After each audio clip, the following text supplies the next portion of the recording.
I pledge allegiance to the flag of the of the United States of America and to the republic for which it stands, one nation, under God, indivisible, with liberty and justice for all. Okay, members present are Selectwoman Carr, Selectman Belden, and First Selectman Steve Dunn. Public comment is next. Who do we have for public comment? Taylor Myers.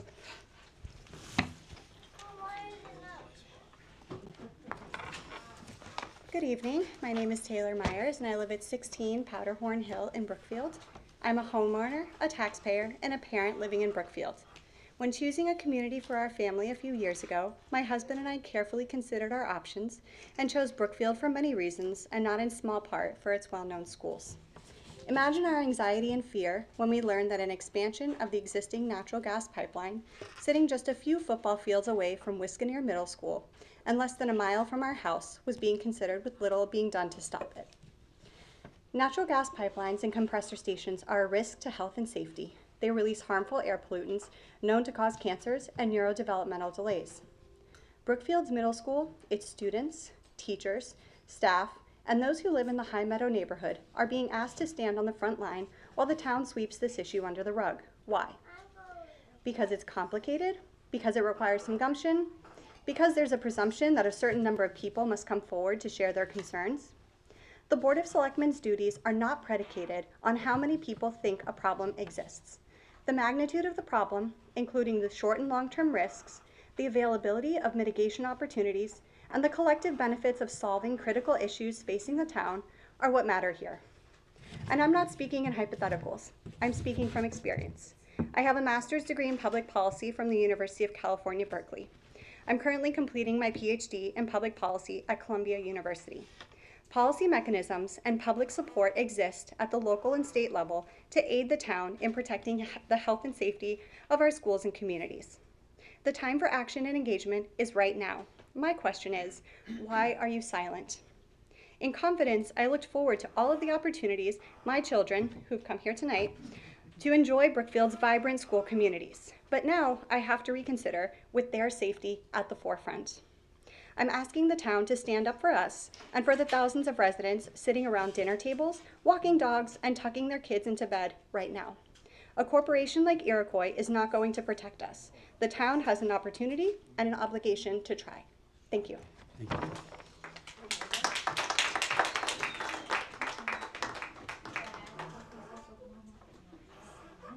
Long meeting. Happens all the time. Good evening. I'm happy to have the opportunity to talk with everyone today.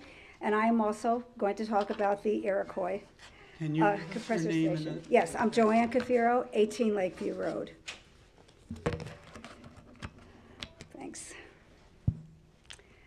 Okay, let me get started. I believe that what's happening with the natural gas industry is a tobacco moment. If you remember when there was rumblings that tobacco was dangerous and carcinogenic, and the tobacco industry fought hard to suppress that. They suppressed their own research, and finally the truth came out and they had to pay billions of dollars to states for pain and suffering. I believe that's what's happening with the natural gas industry right now. And people say, well, you go down to the compressor station, you won't die. But there's two kinds of harms. There's the chronic exposure and the immediate exposure, and I'll talk a little bit more about that. There's a study I'd like to talk about that was done in a little town similar to Brookfield's. It's in Ohio, and the people were really uneasy about their compressor station. It was the Williams-Salem compressor station. They weren't feeling well. They had irritated nasal passages, headaches. There was a constant noise that was making people anxious. And they were able to get 3 groups to do some studies. That was the Yale University School of Public Health, University of Cincinnati Medical Center, and the University of Kentucky Department of Environmental Sciences. And what they found doing air testing was a 24-hour air test both outdoors and in the homes, was between 3 and 17 times the amount of volatile organic chemicals that showed up in that air test. And those chemicals already are known to cause lung cancer, COPD, hematologic malignancies. It's a Frankenstein list of really terrible things that can happen. And there's not a lot of research, because what I've discovered in my looking for research is the fossil fuel company is suppressing research by making huge donations to universities. And not only do they do not want that research, they also are saying, if you do it, we want to review it. We want to decide whether it's going to be, sent in for review to a journal. So there's a huge effort on the part of they're trying to survive, let's face it. They're trying to survive. The environmental justice movement and what the EPA calls the environmental justice policy relates to us, even though we're not economically deprived.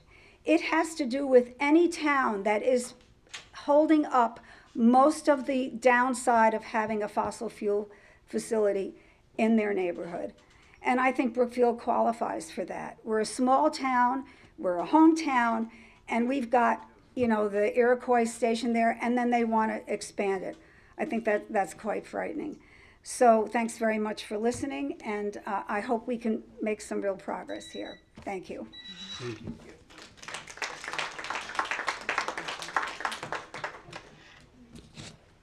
Carrie Swift, 25 Pocono Ridge Road. In 2006, Iroquois promised Brookfield only one polluting gas compressor. Actually, they were already applying for a second polluting gas compressor. Now Iroquois wants 4 compressors on High Meadow. So clearly, they're not keeping any promises to us. There is a rumor that the town is going to sell Iroquois some land parcels we own around the High Meadow site.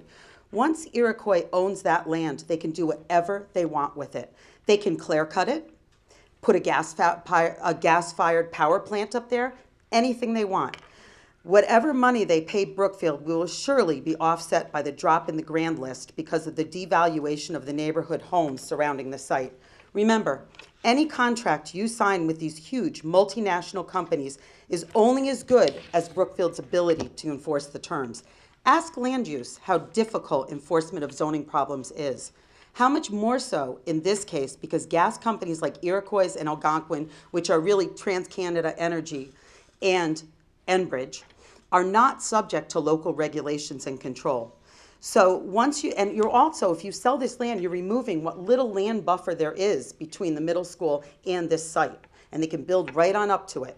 I'd also like to mention that Saturday there was an incident where there was some hunters on the land reported by a neighbor. This was reported to the police.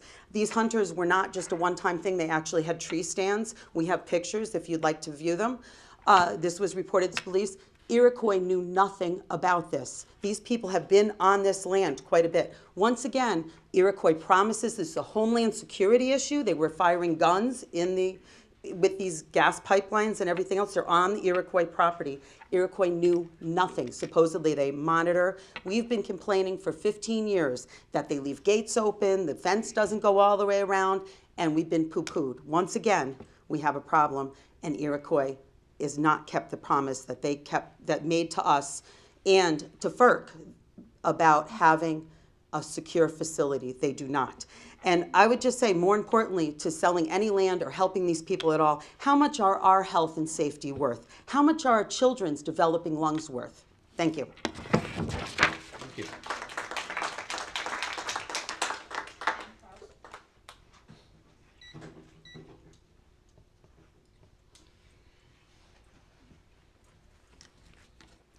Good evening, Pamela Kraus, 2 Cove Road. This is a follow-up to comments of April 1st. I left you 2 documents that may be of interest to you, an opposition letter to Governor Lamont and Commissioner Dykes, signed by multiple organizations representing hundreds of thousands of Connecticut residents, many of whom reside in Brookfield and Fairfield County, and 2, an opposition letter from the Conservation Law Foundation. My comment tonight is on my own and on their behalf. First, air pollution.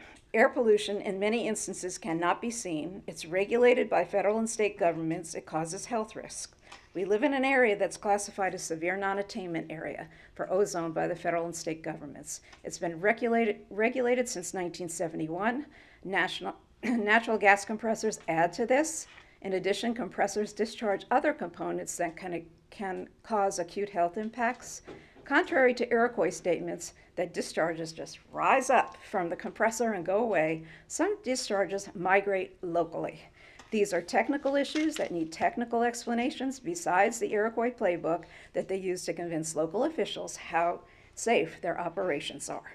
The state of Connecticut takes credit as being a leader in legislation and executive orders to address greenhouse gases and mitigation. Without opposing the compressors, Brookfield becomes a town supporting pollution, promoting health hazards, and opposing state policies. Is that what Brookfield is? As to process, in your meeting on April 1st and subsequent discussions, there seems to be a misunderstanding of what is being opposed. We oppose the issue of a deep air permit. Iroquois cannot proceed absent this permit. There was a standing inquiry for suing Iroquois in your last meeting. We are not asking about suing Iroquois. We are not asking about FERC. We are asking the town to oppose a permit application by Iroquois to DEEP. Understanding complex regulatory processes are best handled by experienced technical and legal professionals, not town leaders that may go astray in ignorance, whether willful or not. Beware of the playbook. It is an easy out to a complex problem. I used such a playbook representing polluters in the past. Safety, hunters were shooting on the site this past weekend. Police were called. So what's in your letter? Time is of the essence, as your lawyer might say. No opposition or weak opposition is support. Thanks.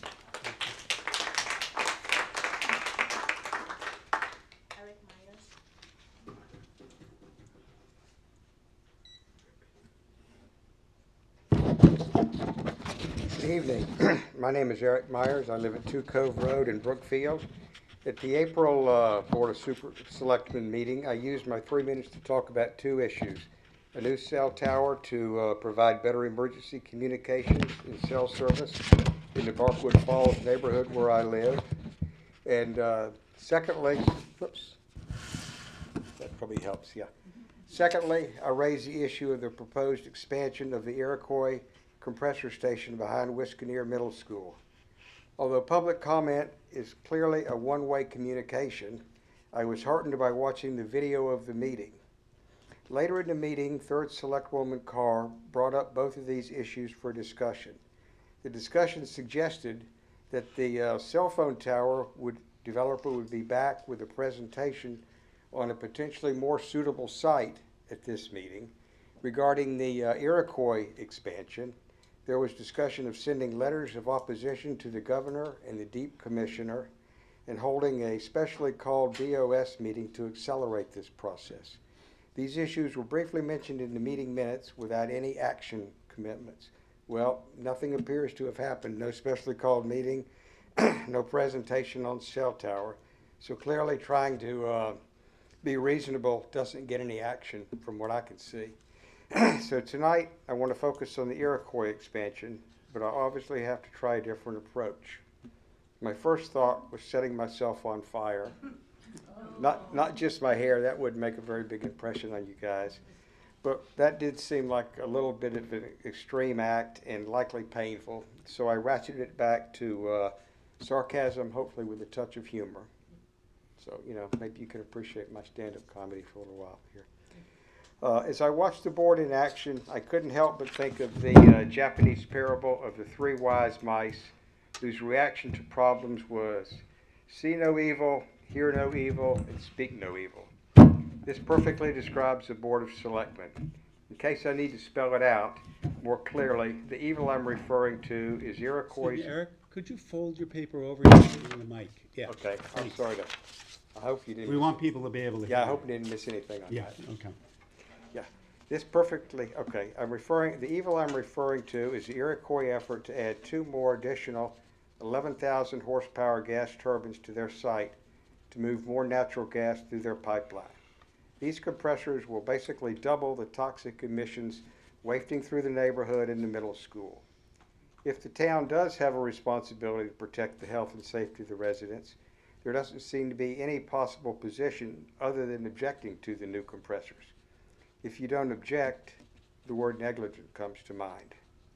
The other vision that I can't get out of my mind is the Wizard of Iroquois pulling your levers. I haven't seen written communications with Iroquois, which I wouldn't expect to given the state's FOIA provision. Half a paragraph to go. Verbal communications are so much more convenient. Several of you have acknowledged conversations with Iroquois regarding their proposal. Given the lack of opposition action pursuant to the April meeting, it seems like Iroquois is much more persuasive than your citizens. Again, the apparently total failure to even ask for contrary information to what you've heard from Iroquois borders on negligence, which I'm sure is not how you want to be remembered. Thanks. Thank you.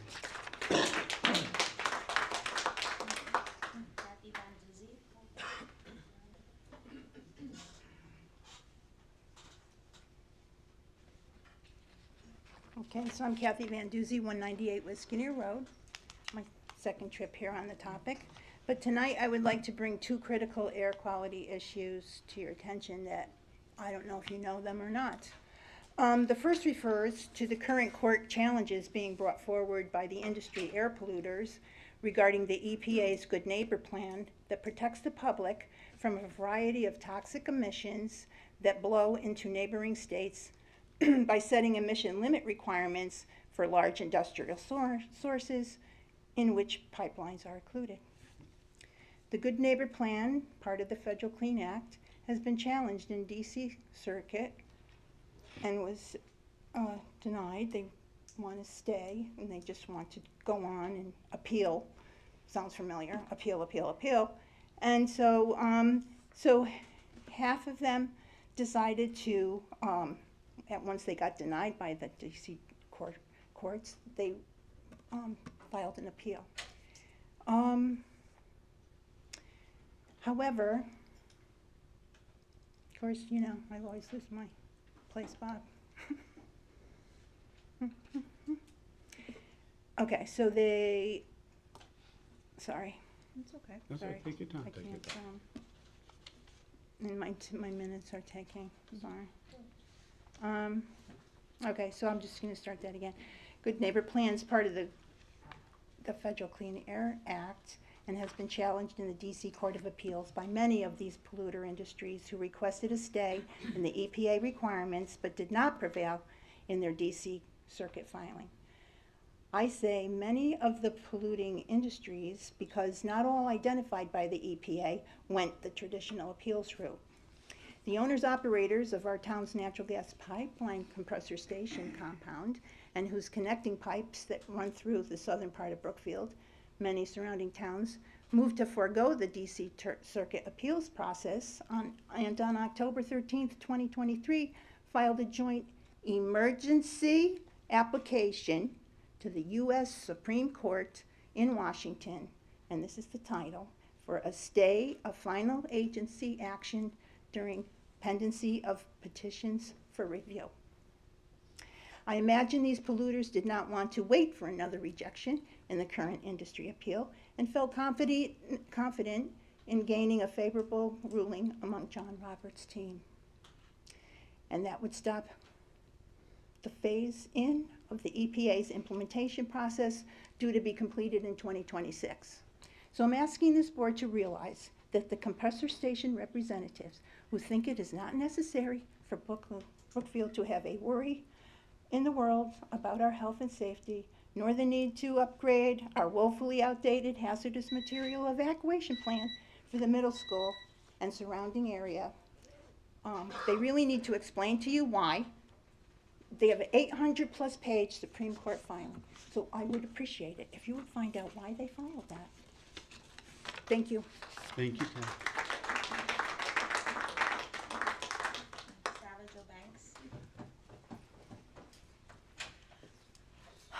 Good evening. Sarah Jo Banks, 3 West Wisconsin. On January 30th, 2024, a pipe burst in western Oklahoma. Multiple town fire departments had to respond to flames that were said to reach over 500 feet in height. This closed highways, it destroyed power lines. On January 4th, 2023, Colonial Pipelines Line 3 leaked about 2,500 gallons of petroleum product. This all into the soil of Danville, Virginia. On March 29, 2023, a crude oil pipeline controller switched receiving tanks at a crude station without reducing pressure, causing a high pressure condition on the connection pipeline in Midland, Texas. A valve of that pipeline shut off, causing a filter pot to break. The leaking sensor alarms went off, but the pipeline controller continued to pump crude through the broken filter for about 2.5 hours. This added up to just over 400,000 gallons of crude oil spilled, contaminating the areas around the leak. On February 2nd, 2022, a Southern Natural Gas 18-inch pipeline exploded and burned in Perry County, Alabama. A 5-foot-long section of the pipe was ejected 72 feet away. Also on February 22nd, 2022, residents in Lawrenceville, Georgia reported a local gas company that they had smelled gas. This led to finding diesel fuel running into a storm drain from a leaking products pipeline. It was unknown how long the pipeline had actually been leaking. However, they had to evacuate 5 homes just while the spill was cleaned. On March 3rd, Woodpat Pipeline, a hazardous liquids pipeline, ruptured in Edwardsville, Illinois. The rupture resulted in at least 164,000 gallons of crude oil, some of which entered the Chacacoya Creek. It's a tributary of the Mississippi River. On June 29th, Energy Transfer Partners Mid-Valley Pipeline ruptured as a secondary party damaged the transmission line carrying the crude oil. This was in Tennessee.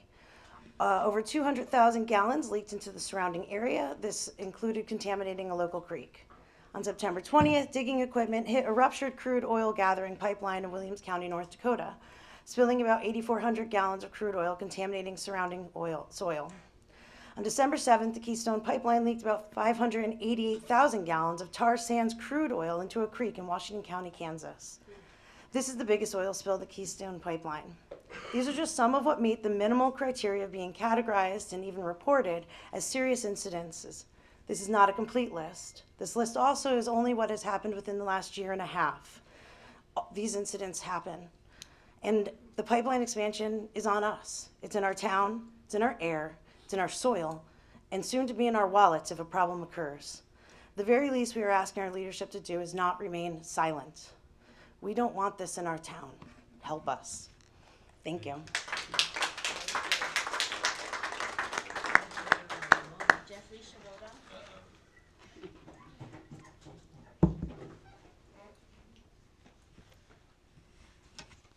Hey everybody, Jeffrey Shurda, 8 Meadowbrook Road, Brookfield. I don't have a prepared speech. Again, I'm not going to throw a lot of facts because frankly, everybody here is doing a heck of a better job than me. I hope I have all your attention. Yes? Okay. Yeah, So can't write and listen to you at the same time. that's a valid point, Steve. I think it's pretty clear. There's a lot of folks in town that are freaking out. Me especially. My firstborn is going to middle school next year. I'm a little freaked out, everything I'm hearing. So if it's not abundantly clear, the town is practically begging you to make a stand, literally stand up and be like, we are going to fight this. God, please. I know most, if not all of you, have kids. I know you have kids. I know you have kids. I know you have kids and grandkids. I don't know the two of you, but I could make some guesses. Please help me protect my kids and all the others, and ones closest to you as well. This is scary stuff. Again, I'm not gonna throw a lot of facts. I'm giving you an emotional plea. I'll beg. I'll get on my knees if you want me to. But please protect us. All right, whatever it takes. Make a stand. Make it a public statement. Be like, we're not going to take this anymore. We're going to fight these guys. Because if God forbid something happens, I don't think any of you want to be complacent and say, I didn't do anything. I would hope you all want to fight and protect children's lives. Be it the risk of explosion and fire, or whatever the heck they're going to be breathing. Let alone the people that live near there. I feel sorry for them. But yeah, Jeffrey Schroeder, my son JD, he wants to hopefully work for NASA JPL someday. I hope he has the opportunity and doesn't explode. This is not planned. I'm just kind of winging it here. I'm freaked out, guys. Please help me. All right, as parents, yourself, Ms. Carr, Mr. Dunn, Mr. Belden, please help me out, all right? I'd really appreciate it. I am prepared to beg, and well, I am already begging. I'm prepared to go on my knees if you want. No, you don't. That's all. I know you're all tired of hearing it. I'm tired of coming here too, but I'm gonna keep coming if that's what it takes. Just to whatever I gotta do to protect my kid. Please help me out. Thanks. Thank you.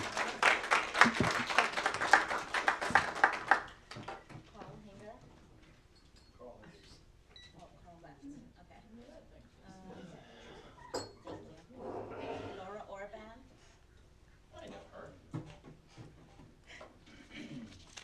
Hey, how are you? How's it going? Laura Orban, 95 Stony Hill Road. So I don't address this board often, and I'm not entirely sure what I'm doing here tonight. I sent my email in opposition of the pipeline expansion, and within 24 hours, both Selectwoman Carr and Selectman Belden confirmed that the Board of Selectmen opposes the pipeline expansion. In December 2023, First Selectman was quoted in the News Times as saying that he would fight this. So I'm not sure why we are here in May, and there's been what I understand everyone is asking for, which is a letter to Governor Lamont and Deep Commissioner Dykes saying that the town, which is all I've heard, everyone say that the town is in opposition to this. I don't know, I haven't heard anyone say that they support it. So I actually am not sure why I'm here and why we're all here. Why hasn't this been done yet? I don't know what we're waiting for. I'd like to know. When I got involved in this work, my girls were young.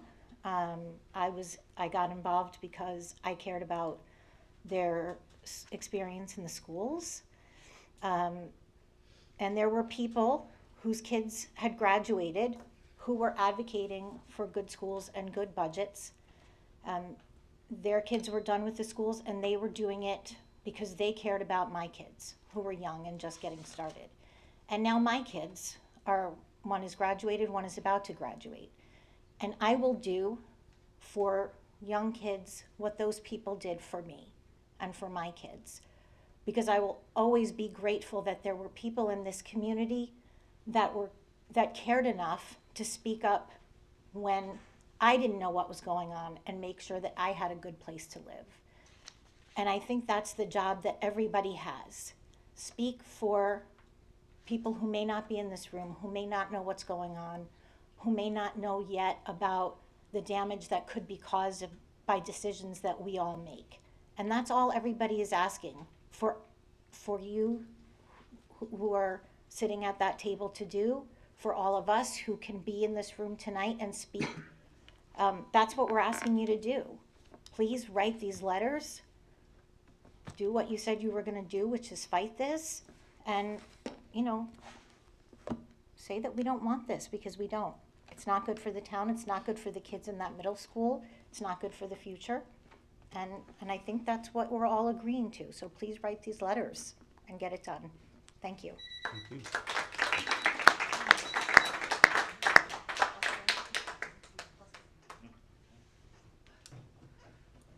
All right, Austin Montero, 17 Dairy Farm Drive, which is exactly where the pipeline runs through my backyard. So it's fun. I can hit a 7-iron and hit the compressor station if I wanted to. I don't do that, but I could. So I oppose the extension of this pipeline 100% full stop. Obviously, as everybody else has said, we need to do something. The community is clearly against it. There's just too many safety issues and risks and concerns that come along with it. Some folks mentioned the air quality, which is already a massive problem here in Connecticut. Adding to that is not a good thing, along with the sound pollution that this pipeline brings as well. And to me, it's very interesting because it sounds very similar to the 5G issue in town that we've had, as far as from a health perspective, from affecting a school perspective, from devaluing your property perspective. To me, I see a correlation between the two very strong. So that's point one. Point two, I just want to make a mention of when it comes to filling vacancies on our boards and committees. And to be clear, this is not about a person that's been put on any committee. It's about the process. At every meeting, First Selectman says we're looking for more people to come out and serve our community, which I agree. It's great. Yet when certain committees in town put forward candidates, and these candidates who have been vetted and interviewed, they're literally just being pushed aside or passed over, and it seems like it's a one-sided issue at this point. And I believe it's setting a bad precedent moving forward here in Brookfield. One day the shoe will be on the other foot, and we don't want to have that same precedent happening down the road. It's a blatant disregard to me, to a town committee and a vacancy committee that's put in many hours of work that I've witnessed firsthand myself, and I just feel brushing them off is poor practice. It only shows a lack of respect for what they do and the commitment that they do and give to this town. For example, last month Parks and Rec put forward a candidate that they approved and interviewed after the Board of Selectmen asked for their direct inputs the month prior. And the person that Parks and Rec chose wasn't even placed on the agenda. Someone else that they didn't choose was put on the agenda. So why ask Parks and Rec to go through all that time and effort and just completely ignore their recommendation? Ultimately, Tara and Bob moved to correct that situation, but that shouldn't even happen. Now we move to this month's agenda, and the RTC put forward, which is a committee voted in by Republicans of Brookfield, so there was a lot of democracy behind that. They put forward 2 vetted and nominated candidates for the Zoning Commission to fill seats that have just opened, and 1 person that was vetted and interviewed was completely ignored. This is the 2nd time in 4 months he has been ignored on the agenda for a seat on zoning. And he actually ran for zoning this year. He got 2,305 votes. He's the only person who actually ran for zoning this year. So the question again is why? It seems like there's some favoritism at play in Brookfield, and it seems like at times policy is only followed when it suits the few. So I'd love if we could have some better direction on that and some consistency. Thank you.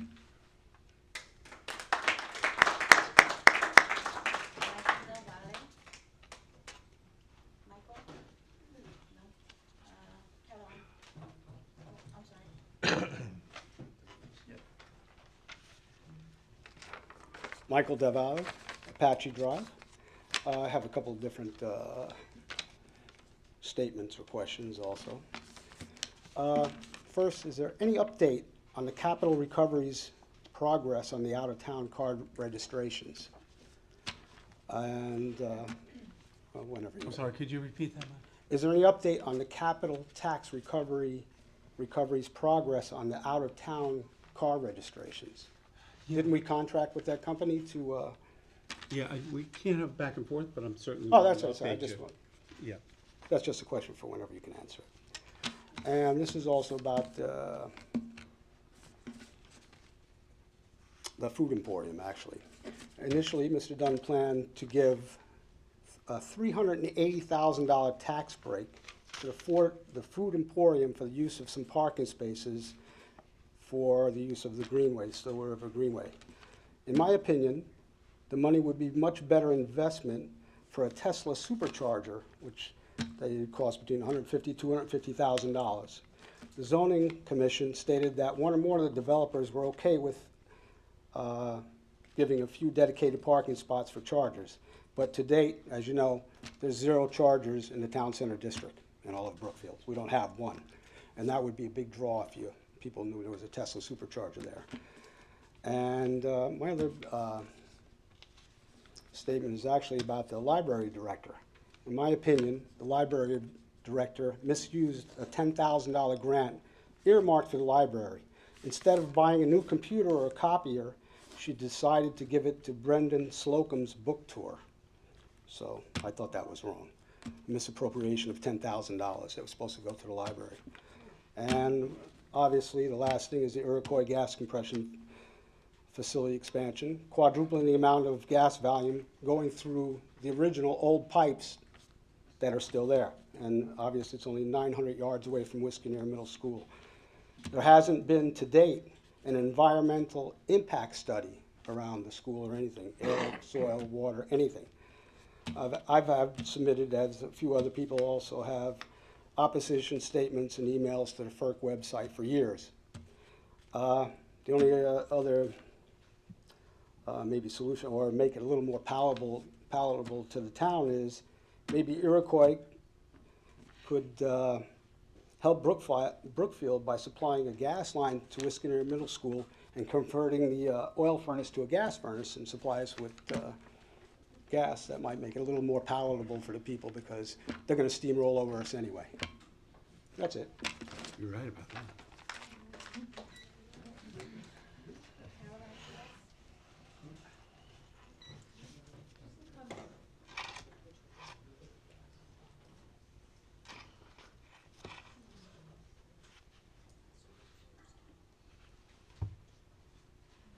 Hi, how is everybody tonight? My name is Caroline Frias. I moved to Brookfield to 63 Wiskaner in 1967. I still live in the same residence, right up the hill from Wiskaner School. I attended Wiskaner School. I also attended Center School in Huckleberry. Wiskaner was not yet built. In 2008, Iroquois put the compressors, the first of the compressors,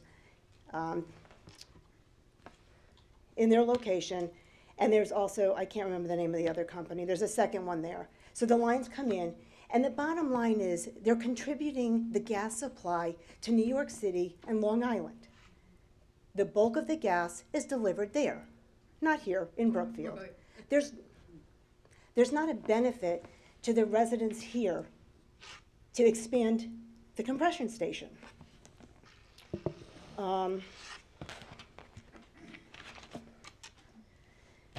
Between 2019 and 2023, 9.7 billion cubic feet of gas were accidentally released in the United States.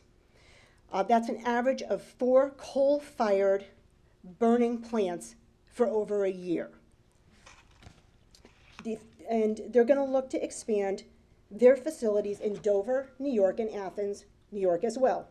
Neither one of those plants are near an elementary school. The risk to our children is inherent, and I no longer have children in the Brookfield school system. But the people that live here deserve the courtesy and consideration to have their children protected, as well as the residents that live here. We have been loud and clear. We don't want this. And we're not being heard. What does it take for the residents of this town that voted you into office to be heard? It's unacceptable on every level. These are our children, it's our community, and we have spoken. Write the letters to the governor, write the letters to DEEP, and tell them we object and we don't want it in Brookfield. Find another place to run your gas lines, and don't do it within 1,900 feet of an elementary school full of the children of the members of this community that make this community run. It's a disaster waiting to happen, and looking the other way makes you compliant. Thank you.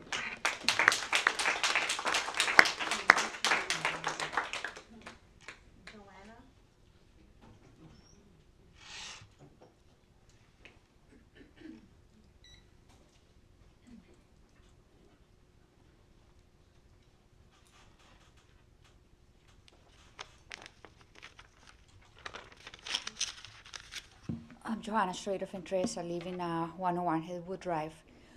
I don't have anything prepared because I got to know about this meeting not too long ago, and I'm appalled that of such importance there wasn't much communication to the people that live in this town. So have just a few things prepared. Most of the people have that said pretty much good reasons for not to have this pipe here, 1,900 feet. 2,000 feet, 500 feet, doesn't matter. It doesn't belong here. I voted Democrat because I wouldn't have to be here to fight for something that is undemocratic. I don't live in the South because I don't want to have coil pipes around my backyard. Who amongst you live in Brookfield? I'm sorry, I didn't hear that. Who among you live in Brookfield? Who does live in Brookfield? Do you live in Brookfield? We all live in Brookfield. Okay. You have to, Would you but- put this pipe in your family's backyard? Your grandchildren? Would you run that pipe right in your backyard's children? NIMBY. No, right? Not in my backyard. So, I have a child with autism. Who knows what happened environmentally causes it. So this is pretty much on my radar. And I left my child. I have to do homework with him. And I left him to attend this meeting, right? That I shouldn't have to attend. I voted for you guys. I shouldn't have to be here. Somebody said that already. So I'm just echoing that. Why are we doing here? Right? This just, I don't know. Maybe I should vote independent next time. Thank you. Thank you.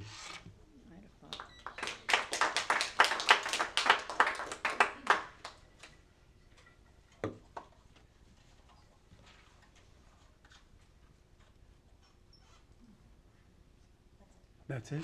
Okay. Thank everyone for their input.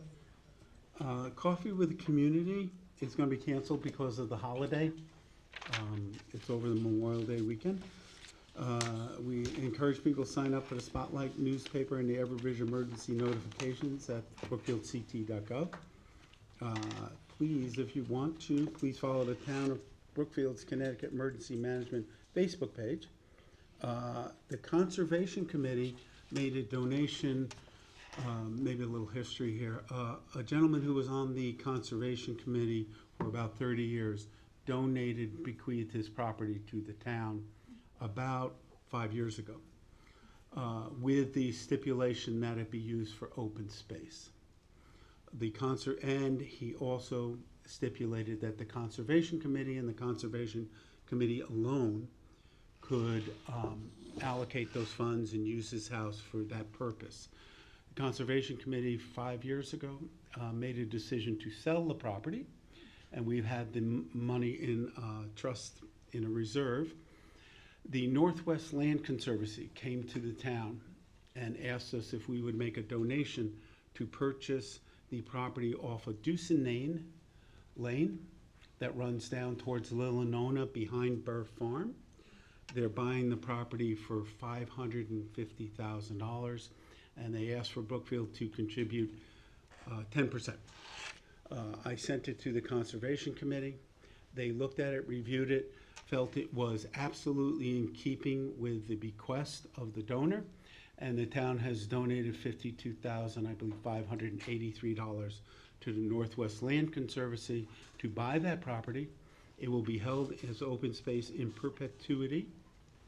Some of you who have been here for a little while would know that Brookfield's land management group merged into Northwest Land Conservancy about 4 years ago. So this is really a good thing for the town of Brookfield.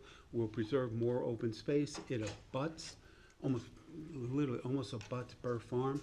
It's great space, and we're very happy the Conservation Committee did that, and we thank them for doing the right thing.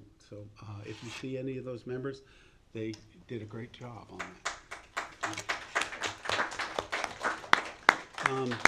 We do have vacancies on boards and committees, and for those who are watching, Arts Commission, Building Code of Appeals, our Commission on Aging, Historic District Commission, Housatonic Mental Health Catchment Area Council, Inland Wetlands Commission, Municipal Building Commission, WPCA, our Youth Commission, our Zoning Board of Appeals, and our Zoning Commission. And we do have a number of correspondences which are attached that will be available on the website. And that brings us to item C, our financial update. Ms. Marion? All right, you have 7 different financial reports, and we'll go through them line by line. Just kidding. Only 2 we're looking for transfers. So the first report, labeled number 1 with a brown highlight at the top, is the general fund operating budget for expenditures. And we're looking just for intra-fund transfers within the department. Just we're getting towards the end of the year, and in order for them to do purchase orders, they need to make sure there's money in their budget. And so we usually do transfers a little more frequently here at the end of the year.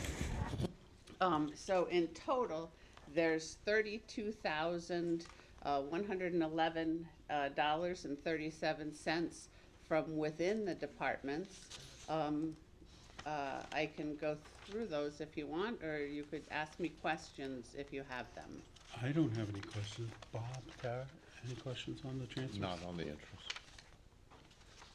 I looked at this earlier, I don't have any except for the unemployment. Will this be a reoccurring thing? The reimbursement on the unemployment?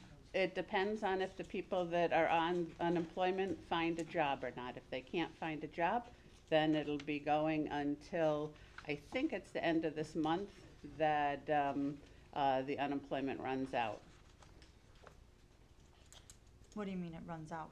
You only get 26 weeks of unemployment. Okay. So how many people do we have on unemployment? 3.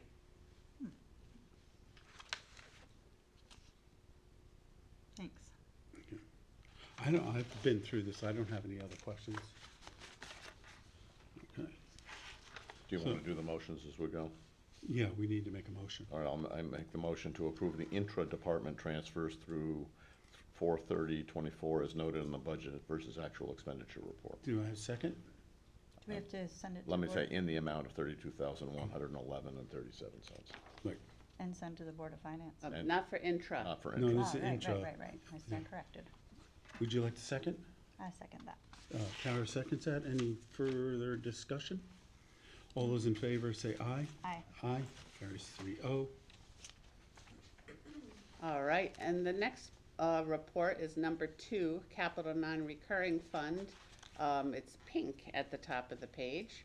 And we're looking for a few transfers within that fund. The library septic, there was an issue there with the septic backing up into the library.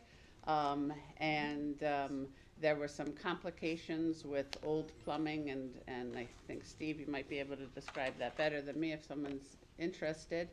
We're looking for $9,800 there. That's gonna be offset by $2,500 from Eversource. They put a telephone pole in the middle of the septic, and so they paid us $2,500. Good for them. Parks and Rec, the town hall staircase from parking, not the one that's being worked on now, a separate one. The lowest bid was $3,220 higher than the estimate. So we're looking to add money there, but Parks and Rec is giving back money. They were able to get a good trade-in for the trail light trailer, so they would like to give back $4,000 there. The generator, they had asked for a larger amount of money, but last year the capital committee said, well, let's just do a portable generator and we'll cut it to $2,000. They can't get a portable generator for $2,000 for that building. So they are going to cut this from the budget and come back at a different time. So we're looking for $13,020. We are, they're offsetting that with $8,500 of savings. The difference will come from fund balance in the capital non-recurring, which will be $4,520. And if you're concerned about the fund balance in the capital non-recurring, I would tell you that in total, after this, we would have used about 8,000 of it for the year. But you have to remember, 100,000 of that is for pickleball. So the net amount is an $8,000 use. So 90,000 has been given back during the year from closed projects. Any questions on that? What was the total of the library septic? I'm sorry. What was the total for the library? It's right now, we don't have a final bill from them, but it's about 38,500, I believe.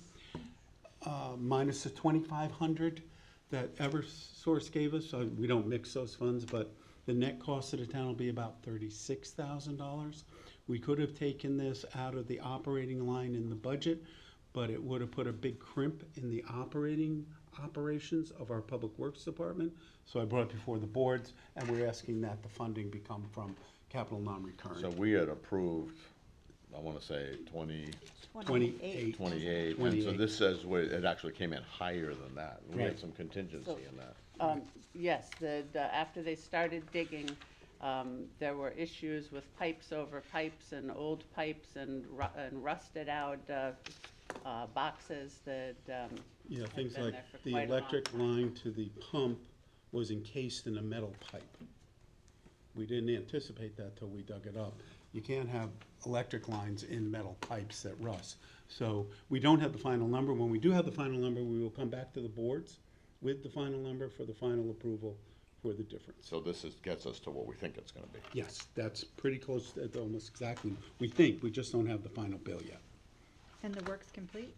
The work is complete, except for the trees. We're gonna have to do the tree work, because we had to disrupt the roots on one of the trees, and our arborist believes that will kill the tree. We just didn't have a choice. And there are 2 other trees that they're looking at that they may need to take down, but we will probably do that with our own public works crew. If not, then it would be normal, hire a company to come in and take the trees out. But we have a tree warden for that. Yeah, we have a tree warden to tell us which trees to take down, but we don't have the tree warden take the tree, except our tree warden now is the head of Public Works and he can take trees down. I don't think he's done it in a while, but his staff can take some trees down, and other trees, because of the size or the difficulty or the location, if they're really close to a building, we don't have the big picker trucks to take down branches, so they make a determination whether to hire an outside company or do it themselves. They haven't finished it This is a yet. problem that just keeps on giving. Yeah. Okay, any other questions on that? No. Okay. I move to approve the proposed transfers between the projects and the capital non-recurring fund as shown in the attached report through April 30th, 2024, and forwarded to the Board of Finance in the amount of $13,020. Right. Do I have a second? I'll second that. Tara seconds that. With no further discussion, all those in favor? Aye. Aye. Carries 3-0. All right, you also, there's no other motions needed, but you have reports for the ARPA fund, the bonded capital fund, the revenue in the general fund, the police outside services fund, and the town grant fund. And this is the first time we've given interim reports on the town grant fund. We're gonna try to keep that up. Do you have any questions on any of those reports? I've had a chance to look at these pretty carefully. Is there anything that you think the board should know in particular about any of those? The only thing I would say is the town grant fund, when we look at the others, when we see a negative amount, we think, uh-oh, but that's a different format than the grant fund. And the grant fund, many times they're reimbursement grants. So we have to spend the money before we can collect the money. And while you can't see it on a one row, just the presentation here, in Munis we have separate calculations with the budget so that people can't do purchase orders that go over the budget. But it just doesn't show nice and neat here. So we're showing negatives until we get the funding. Correct. And at the end of the year, so let's say we have a steep grant and we haven't collected it yet, and we've spent let's say we've spent $50,000. We would book a receivable for $50,000, but we just don't do that on an interim basis. Right, that makes sense. Okay. I have 2 questions. For the ARPA fund on this chart, I'm sorry, I can't, what is the balance? The ARPA fund, hold on, I have it pulled up. The ARPA fund, we've got $2.4 million that, I think, let me just make it bigger. $2.4 million. There is 161,000 that is being used in this year's budget. We just haven't made the transfer yet. There's 71,000 left in projects that are being spent. The biggest is for the liaison, social services liaison, and that'll be spent by December 31st. And in the proposed budget, the other 6 months of the year are in the general fund. And then we've got 2.1 million that is in the 2025 budget to be transferred. So that's being used to offset taxes. That's correct. And the original amount allocated to offset taxes was the 1.9. That's correct. And as we've been closing programs, we've been putting it in the in that account, the in the fund balance. That and all of that has been in the Board of Finance has taken under consideration as they've done the budgets. If you remember, we have a debt bubble, and they've put aside funding every year, and they had a schedule starting 5 years back of how much they were going to use of each of the different sources, and they're using them based on the restrictions on the sources. So the premiums on bonds had an expiration date that was earlier, so they had to use those first, and this one they have to use in 2025. I'm clear on all that. I just think it's vital for the town to understand what we're doing with the ARPA money, because it's baked into the budget. So when people go tomorrow night or on the 21st of May to vote, they need to understand that this ARPA funding that was originally given to the town for those confined rules that first came out. I know it's a lot broader now, but instead of like getting a new baseball field or I don't know, any other item that was on the list that was missed or anything else, it's going to be to offset taxes instead of using it for something else. Yeah, but and the important part about offsetting taxes is it's a one-time revenue source offsetting a one-time expenditure. That the increase, we've had this debt bubble that 2 tranches of money for the new school. And so year 1, which would have been 2021, no, 2022, was the first half of interest on this school debt. 2023, the second half of interest. 2024, the third half, the first half of principal. In 2025, the second half of principal. Because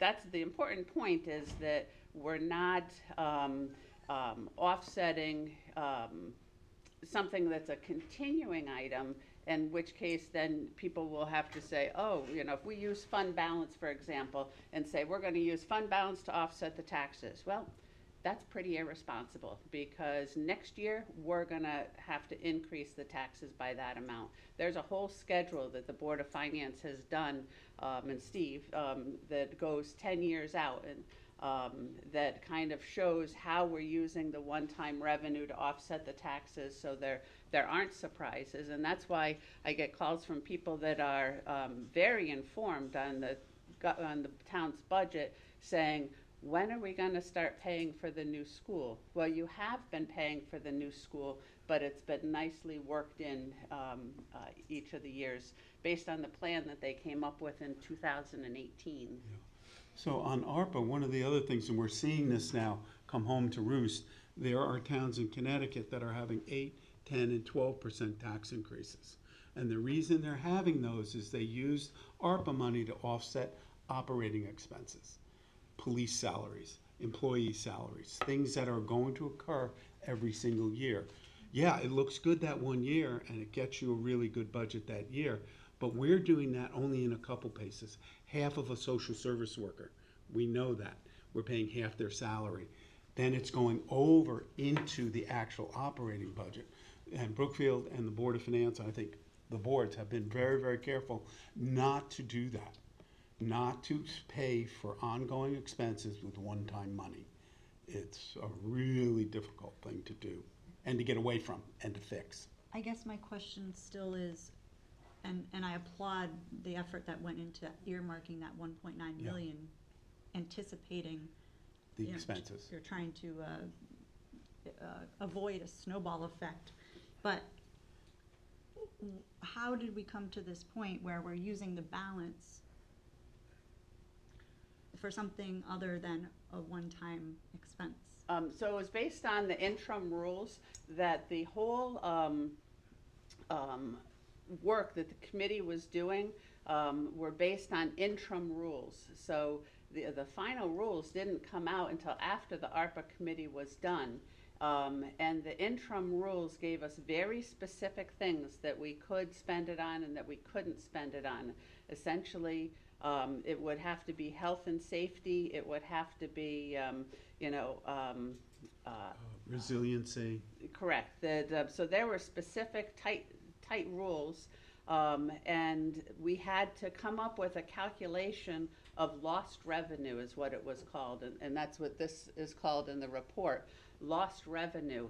And we had to compare the year 2019, calendar year 2019 to calendar year 2020 and certain things were in, certain things were out, to compare how much our revenue went down because of ARPA.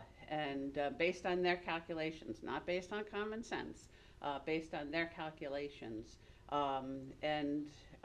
Steve and I spent probably a week on that calculation, that because it's the wrong fiscal year, you had to add this year and subtract the first 6 months. But that's where the 1.9 came from. It was the rules at the time. And that's fine, but the balance, how did we get to the point where we're now just throwing it at offsetting taxes versus letting the town decide where that money is going to be allocated? The Board of Finance had a very specific plan, knowing the school debt was coming up about $60 million, to ramp up the debt that would be payable by residents. Instead of just one day, you've got zero, and the next day you have a $5 million debt to pay for the school. They decided to take the money and spread it out and lower everyone's taxes by doing two things. Using the money to offset payments on that debt, and two, to ramp in, as Marcia had said, interest for the first tranche of bonds, interest for the second tranche of bonds, then interest and principal for the first tranche, and then interest and principal for all of them. And that allowed us to build budgets and budget increases that were reasonable, that will get voted. Yes. But could I just, let me ask Tara's question a different way. Sure. The Board of Selectmen decided on a whole list of projects that we were gonna use this ARPA money Yes, for. we did. What did we not do? There's a bunch of things that didn't make the cut. There was a first Yeah, well, 26 items. Well, and we then made there we was- made a decision on the cut, Back. and then the rest was gonna be the 1.9 million, right, if I remember? Correct. That's correct. And then So now, what's the 1.9 million up to? 2.1. So there's $200,000 of things we didn't do. Yep, and you and I worked on it for the budget that we're in now, that last year, if you remember, that we've got the budget worksheet for the last 2 years. When we've done the budget, we sat down and we tried to say, okay, where is this funding coming from? Where is this funding coming from? Because there were the different columns on the capital budget. Is this going to be bonded? Is this going to be cash? And then so I guess the decisions came from us first, and then were tweaked by the Board of Selectmen and then Board of Finance. I know it has to be expended by December of this year, but I don't feel like we're giving the residents a fair shake at money that is duly theirs. It's like it all of a sudden is just packaged into this next vote, and people aren't gonna even understand that we still have a remainder. Well, I don't know that it's all of a sudden, that it's been, in the budget that we passed the first year was the it's been consistent since the very first budget, that I think the first budget was Steve's, the second two budgets were yours. Well, we had it built in, but then there was money that items came in lower or certain things weren't executed. That's so, about $200,000. Yeah, off and of the so we regular have fund. that 200,000. Why aren't we and- using it for something? You're saying use it for projects, not to offset taxes. Well, That's what you're saying. we already earmarked that 1.9. Well, no, we didn't. Well, we earmarked at 1.9, I agree. The question is, for the 200, we didn't spend on things we had earmarked it because they came in lower, or we weren't able to do them. And if I remember, some of it was things that people had to apply for, and we didn't get I remember one of those meetings you guys had where there was not any valid things coming in, applications for some of it. Right. So if I guess the question is fundamentally, was there a process to say, consciously put it in for offsetting taxes, or versus here's the next tranche of projects, should we do that? Isn't that what you're asking? Yeah, and I know it's cumbersome because it would have to go to a town meeting separately or something, and it just seems like this is easier to do. But It I was a don't pretty think clear it's- line, if I remember down that list of these were things that we really should do, and these were really nice to haves down below. Well, but we So- considered them all, in all of our budget conversations, yours, the Board of Finances, that here's the projects that we need, here's the funding that we have for it,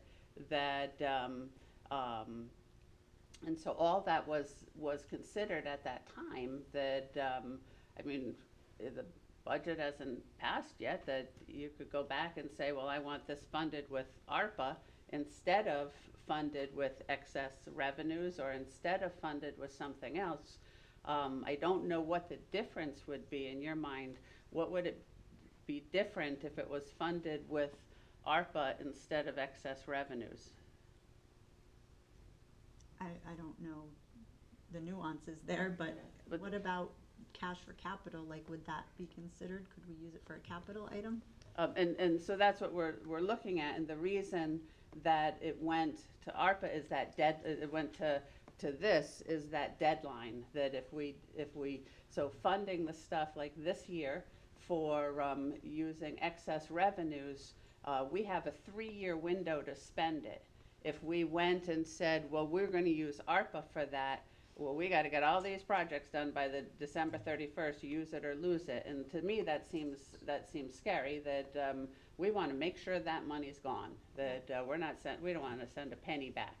Could we use it for an attorney to fight the pipeline? If that's what you want to vote for. Is that allowed? It's all considered, Lost revenue. it's all considered lost revenue. So we did it under the interim rules at the time, and that was what was in place when the committee finished their work. And I think it was like the week after the committee finished their work, the final rules came out and said that if you have less than 10 million of this money, use it all on lost revenue if you want. I remember. Okay, good. Shall we move on? Oh, I'm sorry, I had one other That's all right. question about I don't know if it'd be under bonded capital, you've explained this to me before, I'm sorry, I've forgotten. I think it would be under item 4, the blue. But the new school project, are we under budget on that, or where are we with the new school? Yeah, right now, the report that I'm getting from the NBC is that we're comfortably under budget on the whole project. How And much? it should be completed at the latest, right about this August? Is the early That's what August? they're talking about. That's what they're They talking did a about. lot over the spring break. A lot of the technology went in.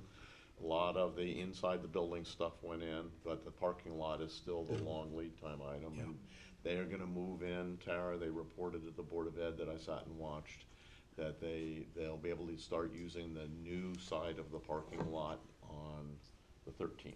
So that's next Monday.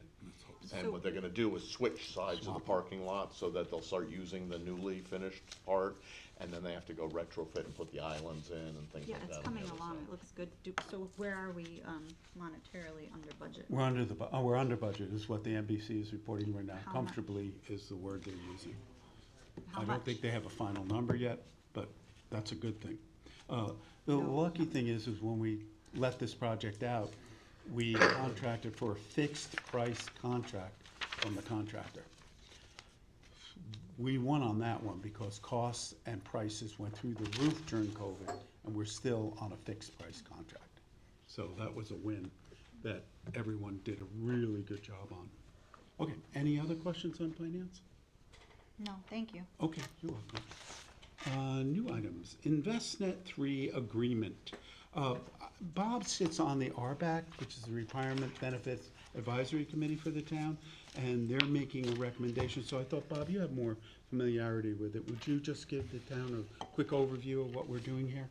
So, this InvestNet agreement that we're being asked to approve has to do with what they call fiduciary approval and management of the funds that employees can put their money in in the town's version of the 401k. It's a 401A, I think is the right number.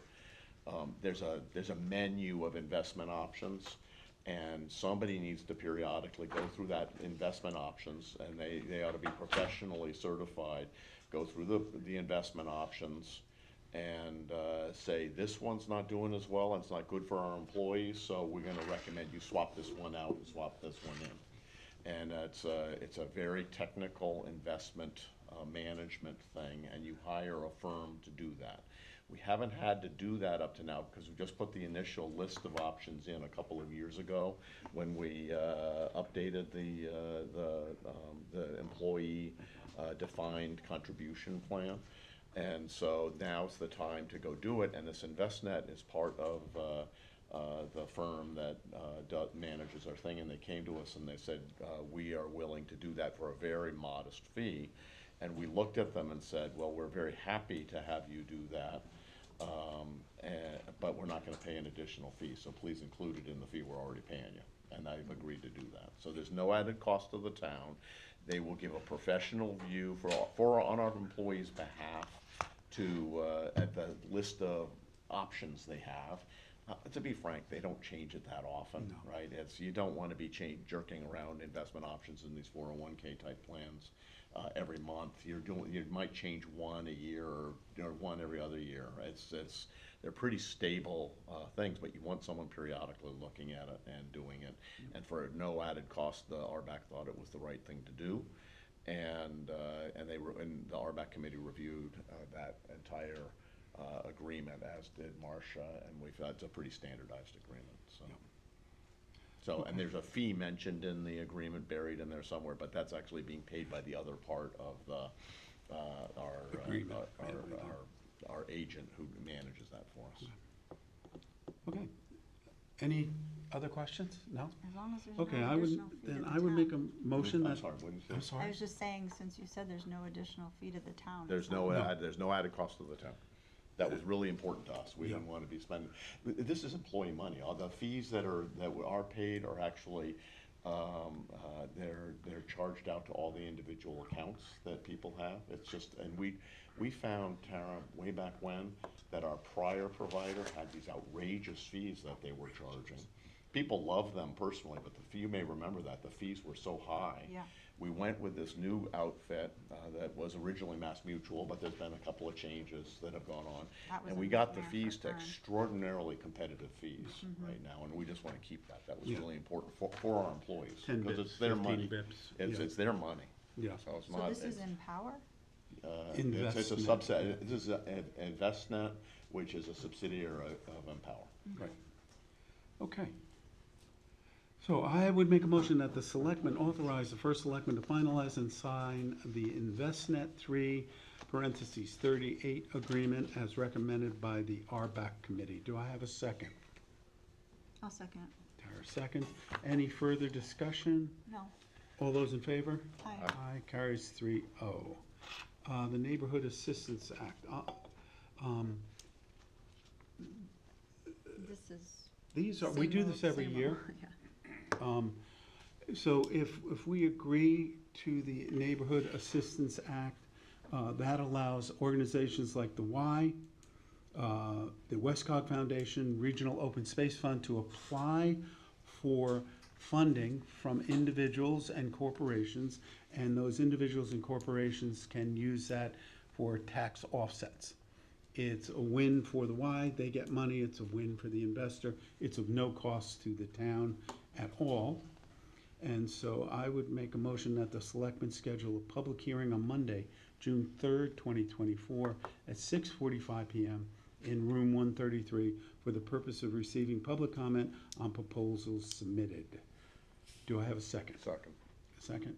Any further discussion? All those in favor? Just real quick, so how do we get the word out on this? Because year after year, it's the same. Yeah, Greg Dembowski, Greg, he has talked to a number. It's a very limited universe of organizations that can use this, like the Y. You have to be not-for-profit, you have to have donors, you have to have a program in place to get money from those donors, to track them, and so it's a limited universe.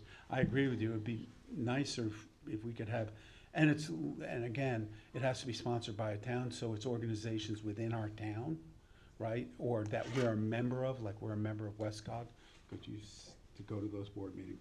So it is good to get it out, and if anybody has a not-for-profit that wants to be a part of this program, we support that. And the donors get a tax break? Yeah, by because. doing this? Yeah. Is it individual donors or only corporate donors? I think it's both, it's both. Wow. Okay. Okay, so we have the motion to have the public hearing. We voted yes, 3-0. Any further questions? You all set? I don't think we got a vote. Oh, we didn't? It I was wrote We have to down what vote, we we did. have to vote, we haven't voted yet. We have first, Tara seconded. Hearing no further comment? Bob seconded that. I seconded it. Sorry, just need to vote. I got that We one just need to backwards. vote. Bob seconded, so we have a motion and a second. Any further discussion, questions? No. All those in favor? Aye. Aye, carries 3-0. The next item is Community Center Ad Hoc Committee. I would make the motion that the Board of Selectmen create an ad hoc committee to develop a plan to transition the center school building into a community center to serve all residents. The committee will build on prior work done by the Ad Hoc Center School Committee, which laid out the needs of the town. The Community Center Ad Hoc Committee will have 9 members, and the Board of Selectmen appoints Robert Zinser as chairman. Included on the committee will be 1 representative from the Parks and Rec Board, 1 representative from the Library Board, and 6 residents who have an interest in being on the board. The board will be appointed for 2 years with their terms ending on 6/1/2026. Do I have a second? Second. Second. Any discussion on this? Yeah, so who's Robert Zinser? Robert Zinser is a long-term town resident. He chaired the Center School Ad Hoc Committee and did an incredibly good job on that. Which one? The Center School Ad Hoc Committee. So he already chaired the committee? He chaired The a prior different committee, committee, yeah. When the was prior that? committee. When was that? 4 years ago, I think, 4 years ago. Did that coincide with the new library vote? I think it was after the new library vote. Was it after the new library vote? Yes, it was after Yeah, the new one. it was after. So the new library failed, and then the center school ad hoc committee was formed?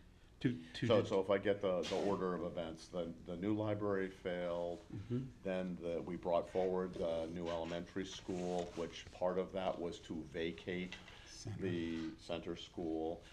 The Board of Selectmen created an ad hoc committee on what was the best use for that property. And so I wanna say that was we brought forward the school in 2018, so That it was was soon after 2019. that was 18-19. Yep. And they went through library, Parks Parks and and Rec, and Boy recommended Scouts, either historical. or both. Yeah. Right? And, So they came up They with did a this- really good job, by the did. way. So they came up with the 2 highest and best uses needs were for Parks and Rec and for the library, and there were a number of ancillary things that they looked at. I mean, they talked to the Boy Scouts, Girl Scouts, Historical Society, every group in town. Boy Scouts. They took it up to the need statement and Yeah. what we should go Right. directionally. They didn't No. take it to what this one would need to do, which is now, let's really flesh out what would that look like, and should we renovate, should we build new? There's a lot of people who says we ought to knock it down and build it new, or renovate, or some combination, and what are the options, and get public input behind how it would look. So my concern with this is we haven't even identified who will be on this committee, but we're already appointing the chair. Shouldn't the committee itself determine who the chair is? No, the Board of Selectmen, we did this the last time with the ad hoc committee. Bob Zinser has extreme experience in doing these sorts of things. He's incredibly capable. He did a great job on the Center School ad hoc committee, so I think we should appoint him, especially when you're gonna have 9 members. He's very diligent, he's very careful, he's even-handed. But let me just get this straight, because And the Board of Selectmen has the right to appoint a chairman. that's fine. I just think that based on the things I've heard you say previously, which is we need fresh perspectives, bring new people into the fold, why are we rehashing this with the same chair who, when the town clearly said no to a new library, then suggested the best use would be a library? Because that's what they found the residents wanted. But they had voted no the year prior. There's a difference between voting for a building and still supporting a library in some way, shape, or form. I think my personal opinion is most people voted, a lot of people voted no on the library because they wanted to know what the new school was gonna cost first. They wanted to get the new school built first. Well, how and much is the did new not- police department Wait a gonna minute, cost? let me, and did not wanna build and take on the obligation of a new library until they had the new school. We're going to probably be doing the same thing with the police station. They're gonna need to rebuild their they're gonna need to do something. The law is gonna require part of that. We ought to make sure that the police activity and this activity come together at the same time. Yeah. Because you have to put one ahead of the other, Yeah. everyone's gonna be wondering about what the total picture looks like. Yeah, and we So- would have to look at that, Yeah. and we'll be putting that together. I've started to work with the police department, chief of police on that, and I hope to bring that to the Board of Selectmen at the next meeting that we have in June. So, So, this will going back be to the- I'm 8 sorry. new people and Bob Zinser. Okay. Or 8, one rep from each of the boards, they may be the same reps as I think before. that this recommendation here is missing some key players, like where's a representative from the NBC, because, and who's responsible right now for the oversight of the building since it was turned back from the Board of Ed? I know Dan Caldwell did a great job. He has, as the facilities manager of that building, he has a lot of the historical knowledge and the wherewithal of the status of it. There is a reason why those children left that building. You know, we need input from whoever's in charge of that building now. Is it the director of public works? It's us, it's the town. We've Who had the manages building the building?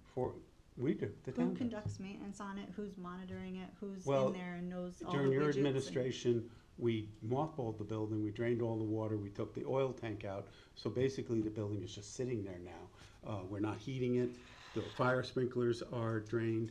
So we are watching it. Sheldon Kahn, our facilities manager, goes over at least once a week and looks at it, and often much more often, just to make sure it's good. He walks through the inside of the building. We're not doing any maintenance on the building right now at all, because I'm not challenging you on this, Steve. I'm trying to suggest that we should have a holistic approach to who these people are going to be. You're saying you want someone from the library board. Well, that seems pretty biased. We all know everyone in the library wants a new library. I still haven't seen the numbers on patrons in the library. During my tenure, the library was extremely busy because New Milford Library was closed down. So everyone from New Milford was coming to Brookfield. yeah. but- Now, where are we? We had a different director, The the new reason- director's here. What is the patronage to the library?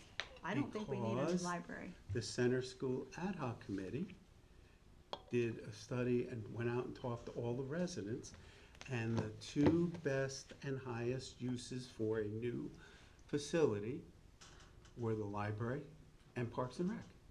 And that's why we want a But we rep have a from each library. of those on this board.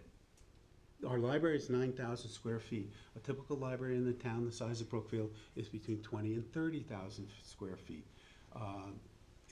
We don't have a library that meets the needs. Our children's center is literally, if you've been to the library, is a 6-foot by 6-foot space, right, for the kids. Well, kids like to make noise, but some people want the library quiet. You know, it would be nice to have a library where the kids could make as much noise as they want while they're doing something, because that's what kids do. So the ad hoc committee that we had before made the determination that if we do have a new community center, we should involve facilities for the library and facilities for Parks and Rec. Those are the two biggest needs they found. So having a rep from each of those boards on this committee seems to me a reasonable thing. And what about not only MBC and the Director of Public Works, but the building official and people who follow code? Because code has changed All those people will be tremendously. supporting this. But they're not we- listed as recommended The members. MDC is specifically charged by the Board of Selectmen to take over the construction of a facility. That's what they're doing with the new school. That's their charge, that's their job. When we did the new school, the NBC didn't get involved until we were at the end of the process. We took it to it was in the Board of Ed's hands up to the point of going to referendum. I don't know if I have it on me tonight, but there is something that explicitly states in the statutes what the role of the MBC is, and At it the does direction of the articulate- Board of Selectmen. Right. That's what it So says. they should be included in this. I don't think they should. They should be included when and if we decide to build a building. That's what their expertise is, in actually managing the construction of buildings. That's not the only role. I actually don't mind having a member of the I- NBC on this committee. I don't either. So Tara, the way I was thinking about this as I read it is, there's a bunch of staff members, people, employees of the town, right, who need to be involved in this process, right? Parks But and they shouldn't be Rec. members No. of the committee. They should be the supporting staff. So Marcia should be part of it, our building and things, Ralph the Board of Ed Tedesco. people, the Board of Ed people who, Our were building inspector, our who went fire through the marshal, whole all of thing those when people. it was center school. Right. So they're all very important people, even the Parks and Rec staff and the librarian. What we need is people who represent the town and our committees, which are town, right, to get through the, what are the options? And I lived through it with the board, with the new school. The more you spend time running a process where you actually bring people in saying, here's where we're thinking, this is our new building that we want to have, and give us input, and we ran like 4, 5, or 6 focus sessions with the town, showing them different options of the They were great, they construction. were really well And attended. it actually built momentum for that school. So in this case, I think, 9-person committee is a good-sized committee, right? It's about as big I as you think- wanna I think go. having someone like a Paul Checo, who is a seasoned architect, I would want Kevin Archer in this, for example. I saw that Right. he sent He- us he- letters he said he volunteering wanted for to- this. he's Paul Checo, who's an So architect that was by gonna be nature. my next question, is how do people They come to the solicit town to and be- express their interest. Okay. Yeah, we need to advertise it, that we're gonna set this up, and then give Yeah. people a chance to apply. That's why we're And then I we're think doing we right need here. to look at if we got 25 people volunteering, we're gonna have to make a decision. If we We've only already got, gotten 3 or 4, just because it was on the agenda. just because it was on the agenda, So, which is unusual. so we had, I think on the school project, we had a couple of board members, and it was a similar sized committee. It was like 7 or 8 people, but it was members of the public and a couple of board members, and then they brought in the facilities teams and the Right, as we principals needed. and things like that to do it. Well, it's the same thing here. And we would do the same thing. But I think having a representative from the NBC is not bad. No. They bring some knowledge, real knowledge about buildings. I'm willing And to we amend just this. had to that add- And really good appointed knowledge to- about that Yeah. school. So, I just think that we have to be very careful here because people have vested interest and already know which avenue they want to pursue. And it has to be very middle of the road and unbiased. I This agree is a with big you investment, 100%. it's a big decision, people Yep. have a lot of sentiments associated with that place. I agree with you. If you would like to have, I have no problem with adding a representative from the NBC to serve on the board, if we can get one of them. Would you want to add And that? I think we ought to give them a charge when we Yeah, meet yeah, again. I'm working on that right I know, now. right, a written, here's how Yep. what we want you to do, Yeah, I'm right? working And on it that. can't be biased, that ought to be very firmly stated. Yep. And I think in that charge, it should also include, these are the items we need you to review, because we've already invested a lot of money on these reports, and there's a lot of information in those reports. Yes. Yep. And other meetings we've had where the work has been done to determine, I mean, we didn't just yank that oil tank because we wanted to. No, we There had are to take certain it. things that had to be done, so, all of that information and the history needs to be included. Right.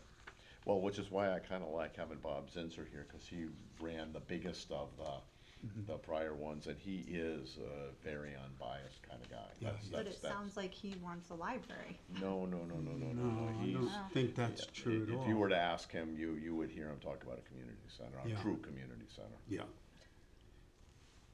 If you look at that library proposal that came through, what, 7 years ago, it was as much about meeting spaces as it was about library books, right? Yeah. And what I like about I wrote you guys a letter when I wasn't on this board, but what I like about the community center, and the three of us have been pushing this into it, has to be a community center. Meeting rooms can be more fungible, right, across Parks and Rec and libraries. I picture some of the center is where a lot of meeting rooms, big and small type meeting rooms, and then specialty rooms, you know, for Parks and Rec on one side, and library stacks and things like that on the other. But the rooms, you know, the places where the community can go to use, to have a small meeting or a big meeting or an event, right? The same room that you might do for a kid's project around books could be the same room you'd have a knitting class in, right? And all of that is fine. I've always been a proponent of a community space. I definitely think we need more of that. However, there's different ways to cut the cookie, right? So the COG had a grant that I started exploring.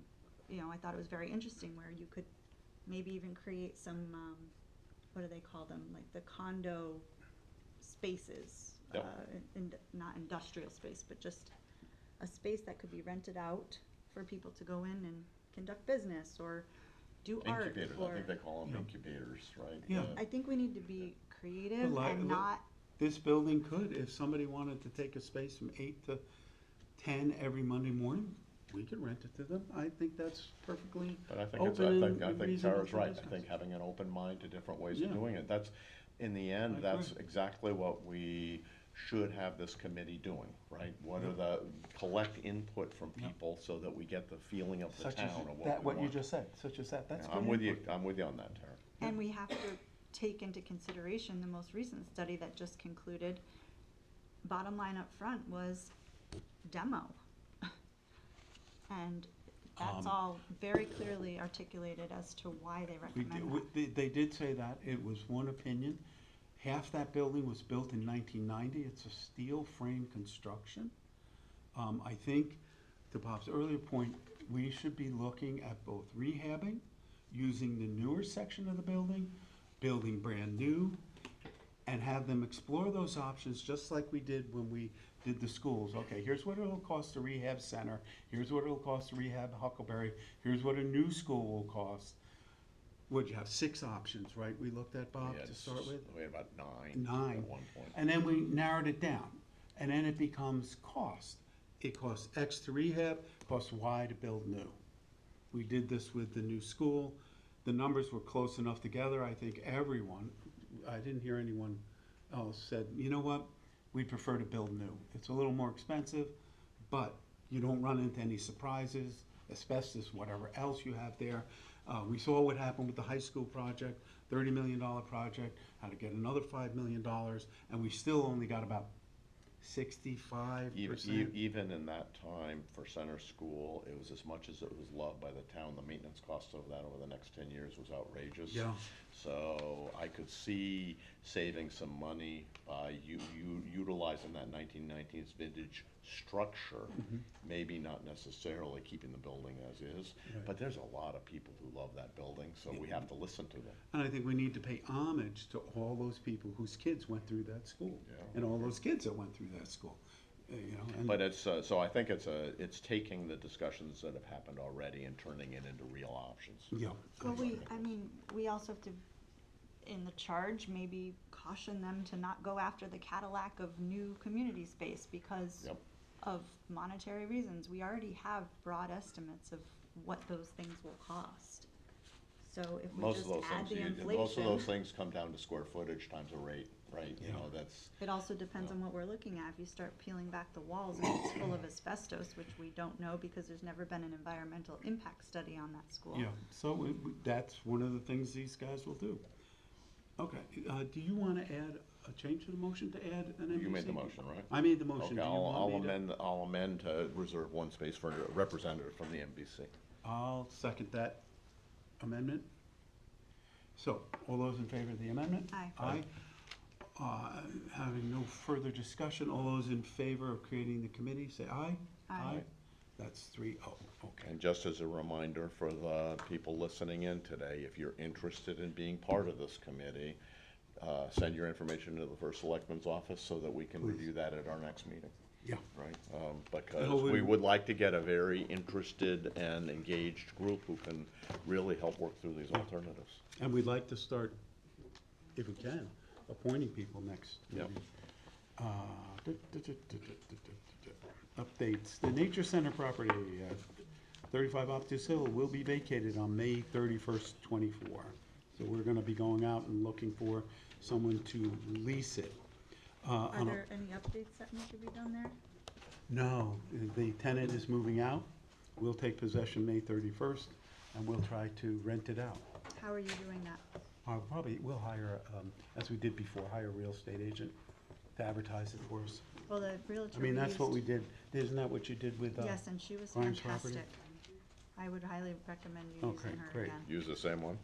Yeah, why not? Okay, that's good. Yeah. Just a quick blight update.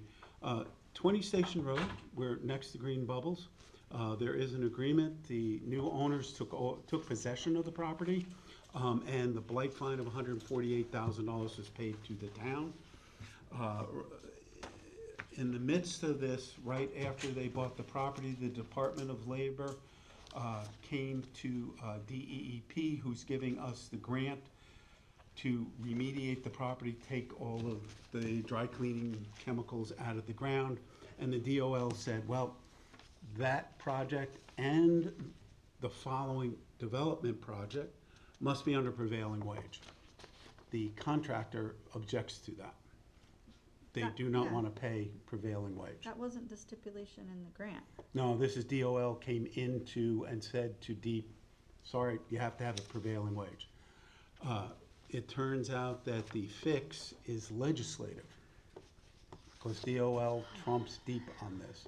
So the developer is pursuing a legislative fix to that, so they don't have to pay prevailing wage. And DEP has been kind enough to give them until June 30th to sign the agreement to move forward.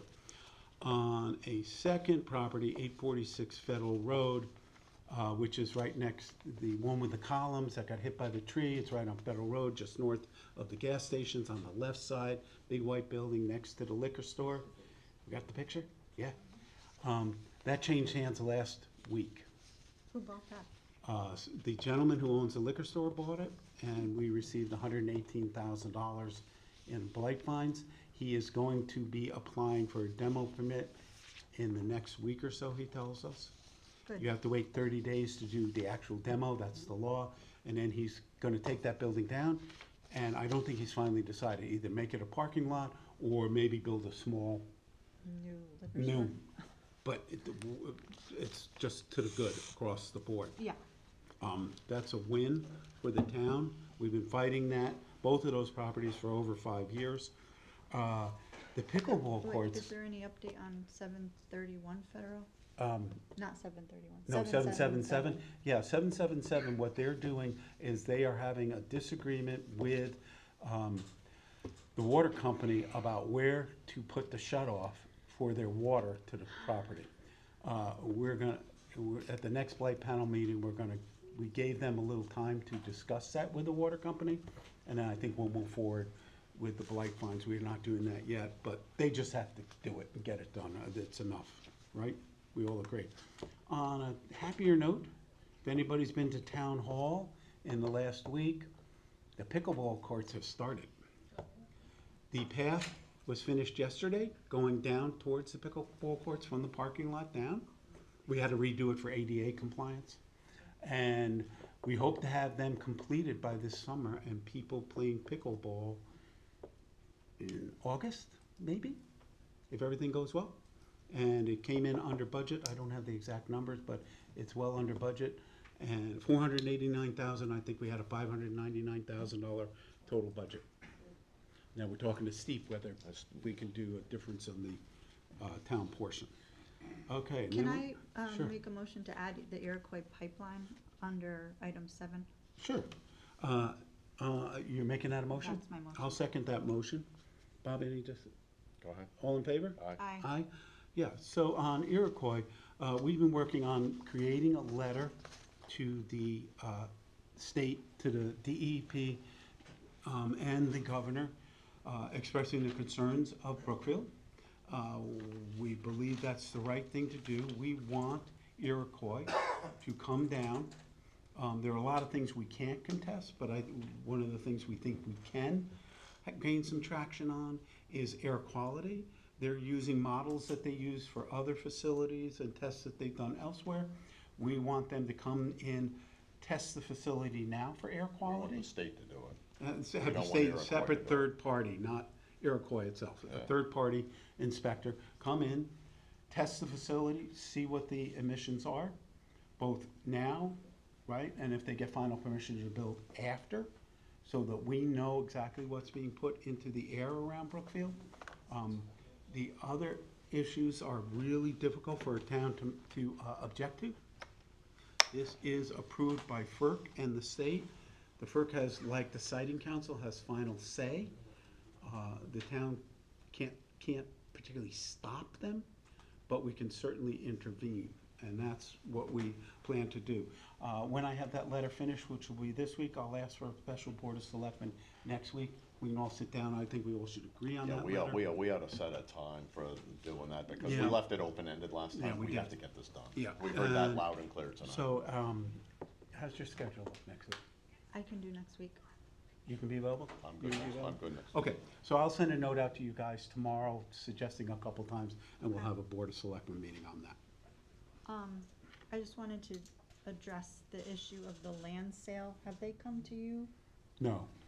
Yeah, so during my tenure, they did come and express interest, but they definitively said they were no longer interested. Okay, So, okay. I don't know, I But just let's- wanted to let's us squash not be that interested rumor. either. Yeah. Because the last I heard was that they don't want the land. Okay. I've only met with them once. They came down and gave their typical spiel. I think we should ask them to come and present to the board. You think that's a good idea? Well, I actually think our attention that's a has good to be idea? to the state. She used to come all the time. Yeah, I think our discussion is with the state, not with the We Iroquois. need the state for clout, right? This Yeah. is, and they've been holding them off up to now, Mm-hmm. but I think we need to get the state motivated to help us here. You need to stay on top of Commissioner Dykes, because it's like pulling teeth trying to get her to answer. Yeah. Yep. So they're the ones I would actually rather have them come down and have a public hearing with our residents. Yeah, I agree. Right? Yeah. That, to me, that ought to be something we demand, that you should not be acting on anything unless we have a public hearing with our residents, so that you can hear from them directly, instead of all this secondhand stuff. Because they'll get a whole different feeling if they listen to the people we listen to. Okay. Right. That's a good idea. I think, to another individual's point, I mean, we are the representatives for them, so I don't want people to feel like they have to fight individually or Yeah. collectively when we should be fighting. Yeah, I agree with that. I agree with that too. Okay. This is, I felt tonight like they were feeling like we weren't fighting for them, and we Yeah. should be fighting for them. That's I exactly agree. what we're doing. I agree 100%. So we should put that in the letter too. Yeah. Right? Ask the state to come down and present to us. What are you doing here? What's the approval, This is- right? They have to be absolutely, they shouldn't approve anything unless they're absolutely safe for residents, right? I mean, do And we- I don't think they can prove that. Do we have any recourse here? A letter isn't The letter's gonna like do the anything. first salvo, right? Yeah. It's not. It's, Tom, I mean, what can we do? We'd have to look into that. I mean, back in 2007 and 2009, we actually did intervene, and we appeared before the siting council, and we presented testimony and took a pretty strong stand. But that wasn't, we didn't appear before deep for any air permitting. So they haven't done it yet. they didn't do anything with it, right? Except Well, they move built ahead. a compressor station. Yeah. And Algonquin was the other company. Well, the lines cross at that particular Right, site. right.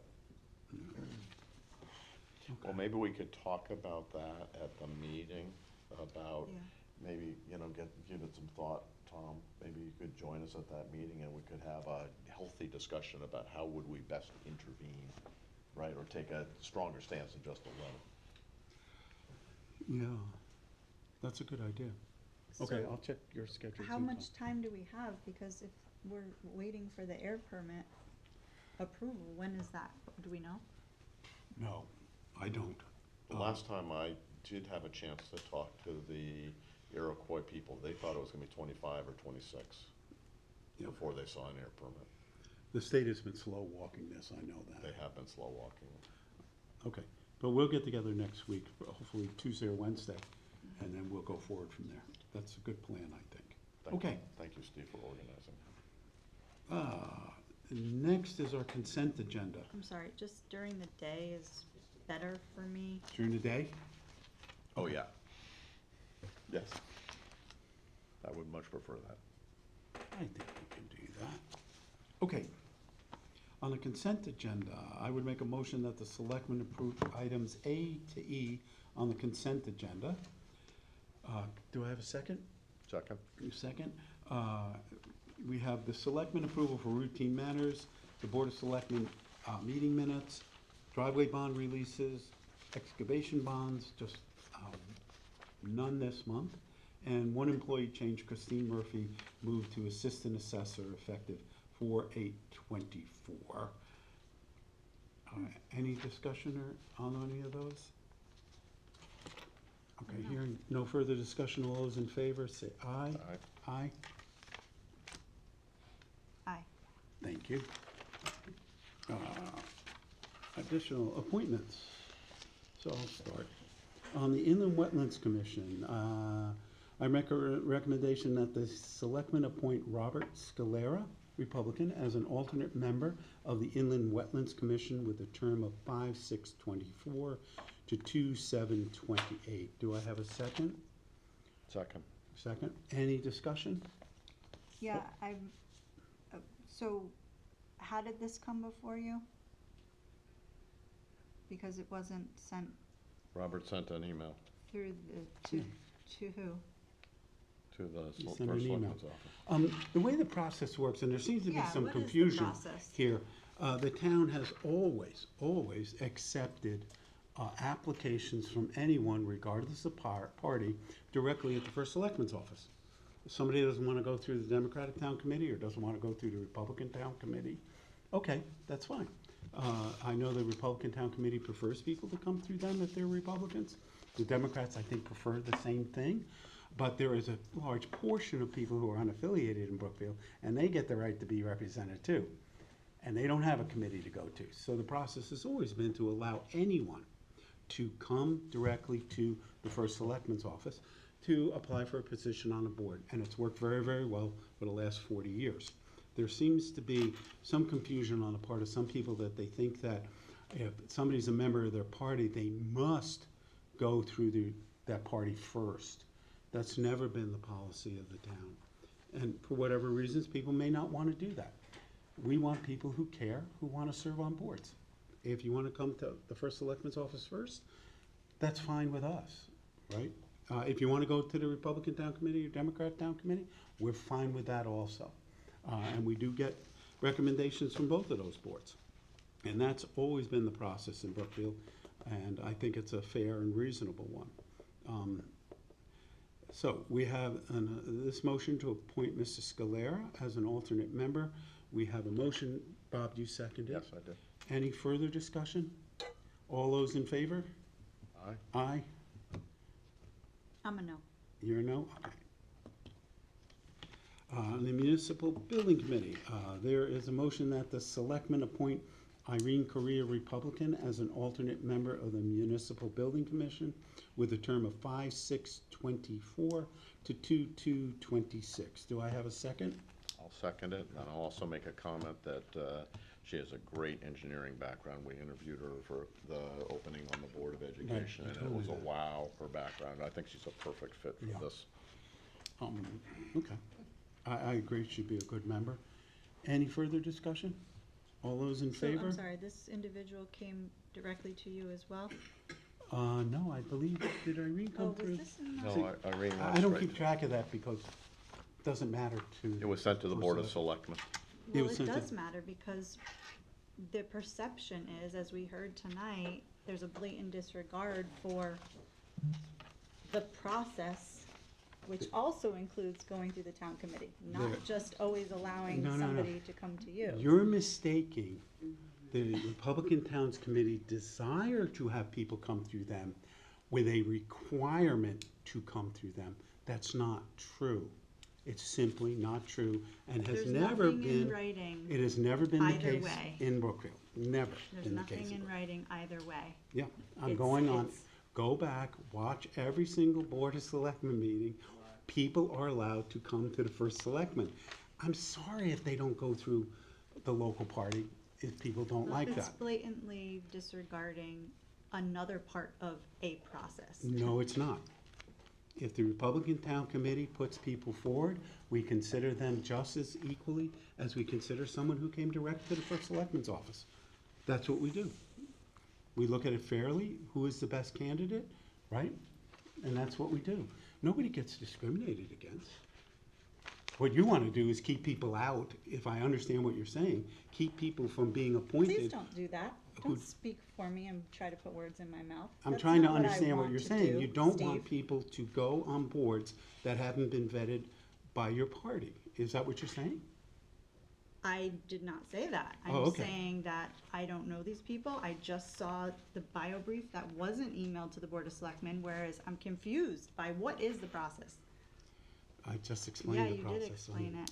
And it's And always it's- been that way, and it should have been that way during your administration too. I always had them come through the town committee. That's how they were all What if submitted. somebody is unaffiliated? You're gonna completely say no? We've had unaffiliated go to different town committees. No. Yes, we No. did. The Democrats just did Kurt Timmerman or whatever Yes. his name is. He was Who unaffiliated. now is suddenly the chair and he Yeah. wasn't even an elected official, so. He was unaffiliated, and the whole thing Democrats is asked if just they could very nominate him. curious, Steve.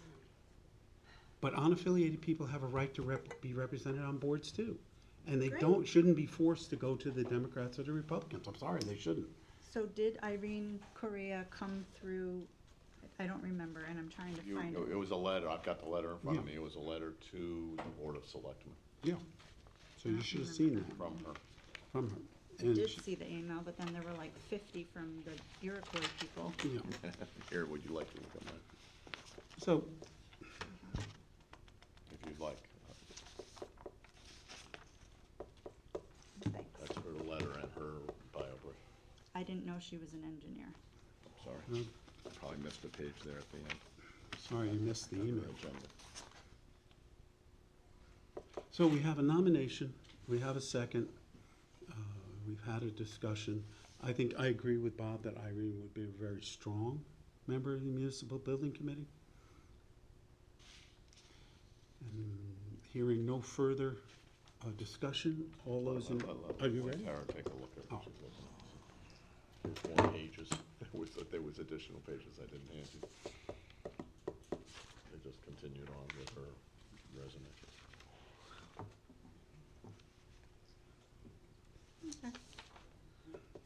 I mean, there's 2 commissions that I always am focused on because we have the hardest time getting people to join them. Yeah. And, Inland Wetlands is one, which was the first nomination in municipal building. I'll tell you what, getting the right people with the right skills to me is always the trick. Yeah, So, that is true for both. Okay, so we have a nomination, we have a second, we've discussed it. All those in favor say aye. Aye. Okay, Commission on Aging, there is, a motion that the selectmen appoint Bruce Benesek, Republican, as an alternate member on the Commission on Aging with a term of 5/6/24 to 2/7/28. Now, on this commission, we had 2 very good candidates. They both seemed like they would do a really good job. For full disclosure, one of them was Janice Belden, who came as a Democrat. Bob obviously could not vote his own wife. He needs to recuse himself, and spoke to Janice, and Janice is comfortable with not being appointed right now. So we appointed Bruce, the Republican. Oh, we're going to appoint, that's our selection. So we have that motion, we have a second. Yes? And just as a background, Bruce is, Yeah. Did you get his information there? Yes, I'm looking at that now. That's what I was wondering. I saw Janice's earlier and I was like, well, where is she on here? But, so Janice, is a here's a guy Democrat? who's been here since 1978 and wants to give back and is a user of the senior center. That's fine. So she's a Democrat? Yes. She is. Because it says here that it's a Republican opening, so. He said it was a Republican, but it could actually go to either. Yeah, it can go to either. So, any further discussion? No. All those in favor? Aye. Aye, 3-0. Historic District Commission, I make a motion that the selectmen appoint Juliana Chally Stillman, Democrat, as member of the Historic District Commission with a term of 5/6/24 to 2/2/26, as recommended by the Democratic Town Committee. Do I have a second? I'll second it. Bob seconds. Any discussion? All No. those, I'm sorry? No discussion. No? All in favor? Charlie, just as a comment, Charlie first came to our attention from the chairman of that commission, who had met Charlie and forwarded it, and then in parallel, she had sent it to the DTC, and we got a second recommendation. So we Right. first got it from the chairman of the commission, and then we got a letter from the Democratic Town Committee. I think she'd do a great job. Okay. Hearing no further discussion, all those in favor, say aye. Aye. Aye, carries 3-0. On WPCA, the motion is that the selectmen appoint Ryan Bergeron, Republican, as an alternate member of the WPCA with a term of 5/6/24 to 2/2/26. Do I have a second? Second. Any discussion? Okay, all those, I just want to take a second to review this. This is a young guy, yeah, just out of college, we want young people. or is about to be out of college.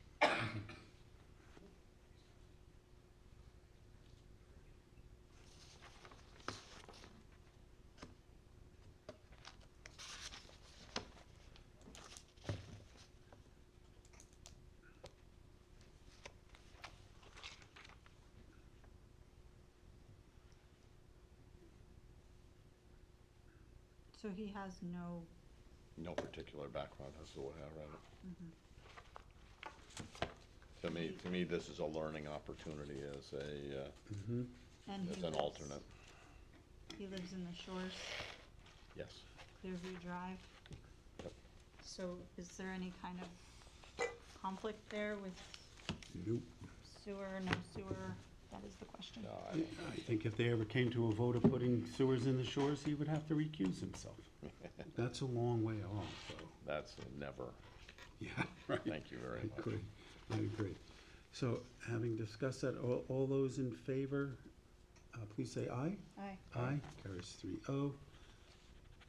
And the zoning commission, make a motion that the selectmen appoint alternate Linda Gwen Arment, Republican, and alternate Matt Grimes, Republican, to full membership of the zoning commission with a term of 5/6/24 to 12/1/25. Do I have a second? Second. So can you parcel these individuals out, and put them separately? Why Oh, are- you want why to are they- nominate them why are they separately? lumped together? Yeah, you know what, I'll amend, Okay. move to amend the motion to just be addressing Linda Gwen Armand. yeah, I'll second that. All in favor of that amendment? Aye. Aye. Okay, so we're just gonna talk about Linda first. Do you have any comments? You know my opinion on these in general is that you always offer the alternates the chance to move up. Yep. And before you start putting new people on the board. So I- she fits that perfectly. I've watched some of those meetings. She does a great job, so. I agree, and she's been an alternate quite a while, and, giving alternates the opportunity to serve as full members has been a policy of the town, and it's always what the town's done, and I think that's a good thing. Gives them an opportunity to actually step up. And both Gwen and Matt agreed to step up. So, Linda, And you've adjusted the term to end right after the next election because we will have a joint zoning and planning commission at that time. correct. Correct. I see that. Good point to make. So, all those in favor of appointing Linda Gwen Arment, please signify by saying aye. Aye. Aye, carries 3-0. And now, we move to alternate Matt Grimes. Is there any discussion on that? Well, so just we have to make a new motion. So I'll move that the selectmen appoint alternate Matt Grimes, a Republican, to the full membership on the zoning commission with the term 5/6/24 through 12/1/25. I'll second that. Any discussion? Yeah, so this is another example of how an individual who knows better than to circumnavigate the vacancy committee of the Republican Town Committee decided to do just that. And there was a vetted individual who actually was on the ballot in the last election, got over 2,300 votes, and is blatantly ignored, to which a resident spoke about earlier. Why? Again, Matt Grimes has served as an alternate on the zoning commission. He served on the zoning commission before. He served on a number of commissions in town, including chairman of the Board of Ed. He's a lawyer. He was a town attorney. He knows zoning inside and out. And he was an alternate first. And we're still going to stick with the town policy. I think we should stick with the town policy of offering positions to alternates before other people. So you're blatantly ignoring the recommendation of the town committee? No, I'm not blatantly ignoring it. Then why isn't Mr. We're following town Fontana policy on of here? offering this position to an alternate. Hey, if you were sitting on as an alternate on a commission and somebody came in and said, you have to stay an alternate, we're putting somebody over you as a full member. That doesn't seem fair. That isn't right. Well, People he have- shouldn't be there as an alternate anyway. that If you may go be back to your our opinion. meeting from a few months ago. That may be I your mean, opinion, you're but supporting an individual who has a tainted record of being a bully. That's who we're now, supporting on I'm a sorry. board? Stop. I'm not stopping, I'm sorry. because he shouldn't be here. It should be Mr. Fontana listed.